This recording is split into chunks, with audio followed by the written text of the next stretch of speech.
का मतलब सिर्फ विदेशी शासन से छुटकारा नहीं, आज़ादी का मतलब है अपने विचारों को कहने की स्वतंत्रता, अपने तरीके से जीने का अधिकार, डर और अन्याय से मुक्त जीवन, सामान्यता, चाहे जाति, धर्म, लिंग, भाषा कोई भी हो, अपने भविष्य के फैसले खुद लेने की ताकत। नहीं, जहाँ लोकतंत्र की हत्या हो, जहाँ बेगुनाहों को जेल में डाल दिया जाए, वहाँ आज़ादी नहीं बचती। वहाँ बचता है सिर्फ डर, अन्याय और सन्नाटा। 1947 में हमें जो आज़ादी मिली थी वो ब्रिटिश हुकूमत से मुक्ति नहीं थी, बल्कि एक ऐसा देश बनना था जहाँ कानून सबके लिए बराबर हो, सत्ता जनता के हाथ में हो, हर इंसान को बोलने, सोचने एवं जीने का स्वतंत्रता मिले। अगर एक इंसान को एक बेगुनाह इंसान को जेल में डाल दिया जाए तो उससे सिर्फ एक इंसान का नुकसान नहीं होगा, उससे पूरे समाज की भरोसा टूट जाएगा।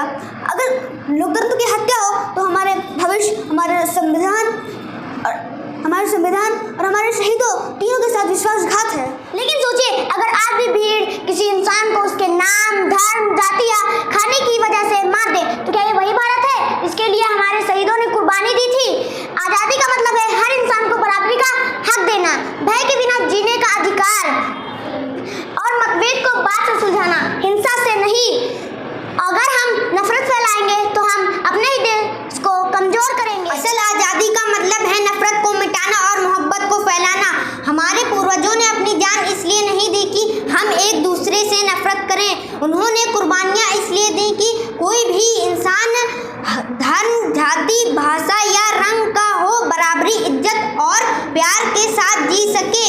नफरत फैलाना आज़ादी नहीं बल्कि उसकी आत्मा की हत्या है। मोहब्बत खत्म हो जाए तो देश सिर्फ नक्शे पर जिंदा रहता है, दिलों में नहीं।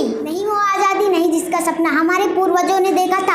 अगर लोग भूख और प्यास से मर रहे हैं तो सिस्टम उन्हें रोजमर्रा की असली समस्याओं से हटाकर मंदिर मस्जिद के झगड़ों में उलझाए रखे तो ये आज़ादी का अपमान है। आज़ादी का मतलब सिर्फ झंडा फहराना नहीं होता, आज़ादी का मतलब होता है पेट भरा हो, शिक्षा सबको मिले, रोजगार के अवसर हो और इंसान अपनी जिंदगी गरिमा के साथ जी सके।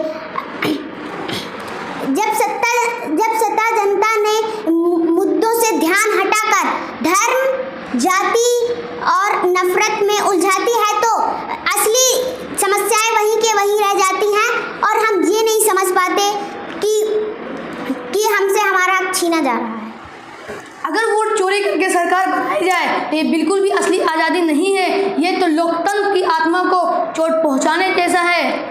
1947 में हमें सिर्फ राजनीतिक आज़ादी नहीं मिली थी,